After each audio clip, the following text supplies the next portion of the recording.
Gujarat police દળમાં નવનિયુક્ત 449 બિનહથિયારી police sub ઇન્સ્પેક્ટરોને મુખ્યમંત્રી શ્રી ભૂપેન્દ્ર પટેલના હસ્તે નિમણૂક પત્ર એનાયત કરવામાં આવ્યો.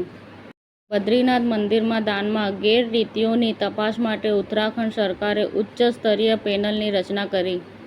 રામ મંદિર દાન ચોરી કેસ એસઆઈટીએ અવિનાશ શુક્લાને મુખ્ય આરોપી બનાવ્યા. દક્ષિણ ગુજરાત અને મહારાષ્ટ્રમાં ભારે વરસાદે ગુજરાત અને મહારાષ્ટ્ર વચ્ચેનો રેલ વ્યવહાર ખોરવી નાખ્યો. દેહદાનથી માનવતાને મહાદાન જાયન્ટ્સ મોડાસાના પ્રયાસોથી ઝાયડસ મેડિકલ કોલેજને મળ્યું ચોથું દેહદાન.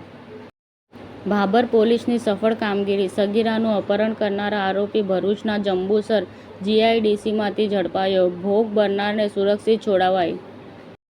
કેન્દ્રીય શિક્ષણ મંત્રાલયે રાજ્યો કેન્દ્ર શાસિત પ્રદેશો માટે પરફોર્મન્સ ગ્રેડિટ ઇન્ડેક્સ 2.0 પીજીઆઈએસ અને જિલ્લાઓ માટે પરફોર્મન્સ ગ્રેડિંગ ઇન્ડેક્સનો વર્ષ 2025-26નો અહેવાલ જાહેર કર્યો.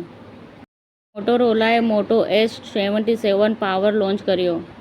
વોટ્સએપ દ્વારા ભારતમાં ત્રીજા વાર્ષિક બિઝનેસ સમિટનું આયોજન. બિઝનેસના ગ્રાહકો સાથે સામેલ થવા અને તેમની કામગીરી 24/7 ચલાવવામાં મદદ કરવા માટે મેટા બિઝનેસ એજન્ટની ઘોષણા કરી. સાબરકાંઠામાં જિલ્લા કલેક્ટરના અધ્યક્ષસ્થાને માય ભારતની પ્રથમ દ્વિસ્તરીય સંયુક્ત બેઠક યોજાઈ.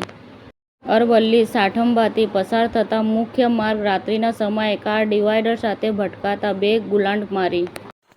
સમાચાર ટુડે ન્યૂઝ ચેનલની ટીમ અને જે સત્ય છે તે જ બતાવશે. આપ જોતા રહો સમાચાર ટુડે ન્યૂઝ ચેનલ.